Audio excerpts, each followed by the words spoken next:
The part I'm sharing with you now is mostly some of Sue's memories from the last bit. So when the family first knew that Margaret was in the hospital, it had to be fairly quick about deciding what to do. The Spanish health system required that a family member be at the hospital at all times to help care for the one who was ill. And Sue was the obvious choice since she was already a carer in the UK, so she was already halfway to knowing what was expected. Thankfully, she was totally supported by her husband Ian and her work, and so Sue left to care for her mother. The most stringent of COVID restrictions meant that no one else could be with her, regardless of their wishes. But she wasn't alone. Thank goodness for telephones. Sue's husband and family were all at home, and the mum crew was created on WhatsApp so that Julie and Ray and Anne were there at every moment, offering advice, I'm sure, and suggestions, looking up information and supplying songs and hymns for Margaret to listen to. All the family sent video cards, and these were shared in Margaret's last befuddled moments.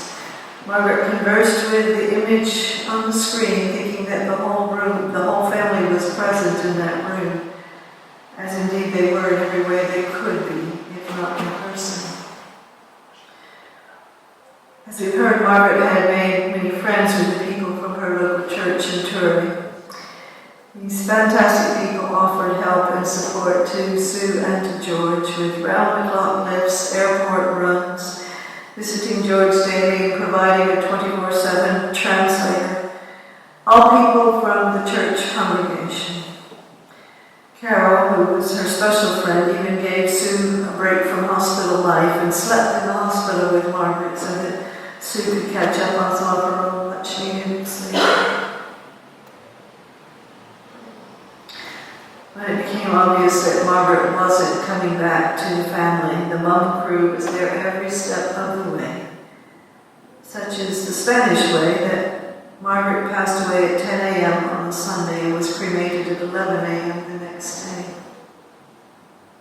Again, there was support from Carol and Diego from the Turret Church, who helps Sue understand and get through the whole process.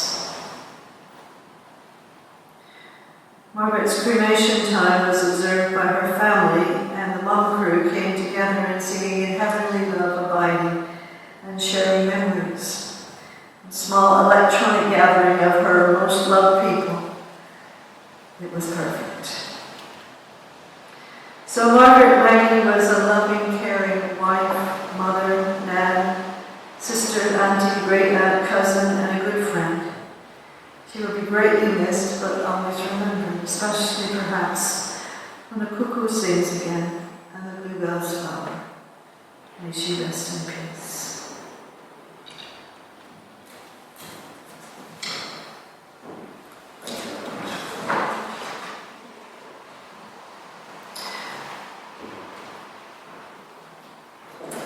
We're going to sing now, Dear Lord and Father of mankind, if you remain seated, that's fine.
mum was the master of the unfortunate comment.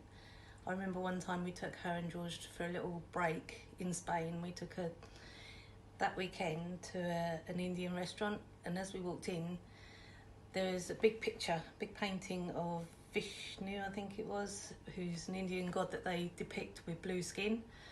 And my mum walked into the restaurant and screamed, "Oh look, the Smurfs, haven't seen them for years, are they still going?"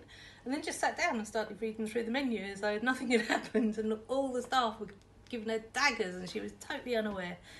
She'd have been horrified. That's the thing, she always was the master of these kind of things, but she'd have been horrified if she ever caused any upset or upset anybody. But she was also the master of the backhanded compliment. And I remember one time we were shopping, we went up to a local shop because she wanted to find a blouse, and she took this blouse off the racking and she said, "Oh Julie, you should buy this one, this would be perfect for you, it's just your colour, you'd look lovely in this." And as she handed it to me, she turned around and said, "And it's way too big for me."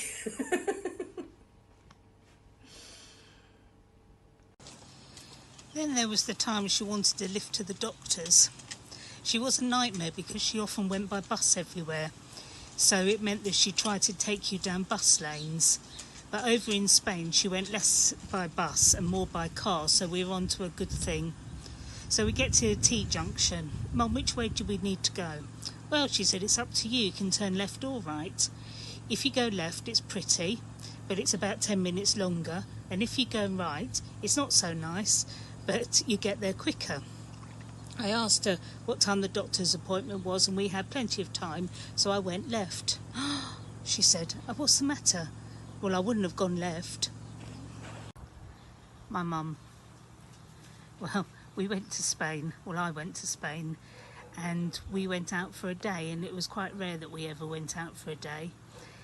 So the night before, I had got a map down, and she wanted to take me somewhere particular, some sort of beach cafe on the seafront, and it was all very beautiful, and I was looking forward to going. We laugh because we know that her map reading skills and her directional skills are pretty poor, but she was absolutely confident. She'd been lots of times before and she wanted to take me, so off we went, and it was really exciting. We had a lovely time, we were laughing, and it wasn't long before we realised that we were very lost. So Mum said, "That's fine." She said, "Look, there's a village there, go in there and there's a cafe and we'll ask someone." And there was a very nice chap there who spoke English and directed Mum the way to go, and we weren't far away, so off we went, and we were laughing at how ridiculous it was that she couldn't find her way to somewhere that she'd been to so many times before. So as we were driving, it was obvious that Mum got quieter and realised that she was lost again. So didn't want to spoil the day, so we carried on. I said, "Well, Mum, look, there's a cafe over there, we'll stop there and we can ask." And in she goes, and there was all this laughter, and what we'd done is got an entirely huge circle, got in the back door of the same cafe and was asking the same chap. She never lived it down. I'm laughing at the ridiculousness of it all. My mum, her clothing, goodness me. She was the only woman I knew that had different clothes for absolutely every activity, even the most ridiculous activities. Obviously there's gardening clothes, there's dog walking clothes, there's going out for the day clothes, there's wedding clothes, obvious. But she had clothes for everything. So one day I was to take her food shopping, and I arrived and she was waiting downstairs, and that was all lovely. And she said, "Where are we going?" And I said, "Oh, I thought we'd go to Tesco's." She said, "Can you give me a minute? I need to change." I said, "What for?" And she said, "Well, I thought we were going to Waitrose."